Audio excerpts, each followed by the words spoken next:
சுசீலா என்ற தோழியின் மின்னஞ்சலோடு radio serial நான் உங்கள் லவ்குரு எஃப்எம்மோடு இணைந்திருக்கீங்க. எஃப்எம் ரேடியோ சரி 91.1. லவ்குரு பொதுவாக சொல்லுவாங்கல்ல, இந்த சாரி அண்ட் தேங்க்ஸ், இதை பற்றி நீங்கள் நிறைய பேசியிருக்கீங்க. பட் ஸ்டில் இந்த தேங்க்ஸுங்கிற வார்த்தையை சொல்றதுக்கு இன்னைக்கு எல்லோருக்குமே ஒரு தயக்கம் இருக்குது. ஆமாம், இன்னும் கூட சொல்லணும்னா தேங்க்ஸ் சொல்றவங்க கூட அதை உணர்ந்து சொல்றாங்களா அப்படின்னு தெரியல. சும்மா போற போக்கில் சொல்லிட்டு போற வார்த்தை கிடையாது தேங்க்ஸுங்கிறது. நம்ம அந்த தேங்க்ஸுங்கிற வார்த்தையை சொல்லும்போது உண்மையாக சொல்லணும். என்ன சொல்ல போனா எதுக்காக சொல்றோம் அப்படிங்கறத உணர்ந்து சொல்லணும். தெளிவாகவும் திருத்தமாகவும் சொல்லணும். நன்றி சொல்லும் போது வார்த்தைகளை விழுங்க வேண்டிய அவசியம் கிடையாது. நீங்க நன்றி தானே சொல்றீங்க, அதுக்கு எதுக்கு அவ்வளவு தயக்கம்?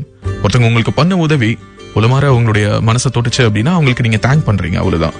அந்த தேங்க்ஸை நீங்க சொல்ற அந்த விதம் அவங்களுடைய மனசுக்குள்ள அழுத்தமா பதியணும். இன்னொருத்தவங்களுக்கு அந்த மாதிரி உதவணும் அப்படிங்கிற ஒரு எண்ணம் அவங்களுக்கு வரணும். நம்ம ரொம்ப சந்தோஷமா தேங்க்ஸ் சொல்றோம் அப்படிங்கிறது நம்முடைய வார்த்தைகள்ல வெளிப்படணும்.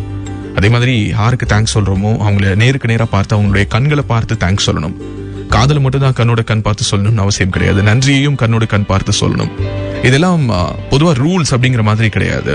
நன்றி சொல்வதற்கும் கூட இப்படி வழிமுறைகள் இருக்குது அப்படிங்கறத சொல்லணுங்கிறதுக்காக தான் இந்த மின்னஞ்சல். நாங்க தேங்க்ஸ் சொல்லி விடைபெற்ற அந்த தோழி கிட்டே இருந்து ஸ்டே டியூன்ட். எஃப்எம் கேட்டுட்டு இருக்கீங்க. FM radio city.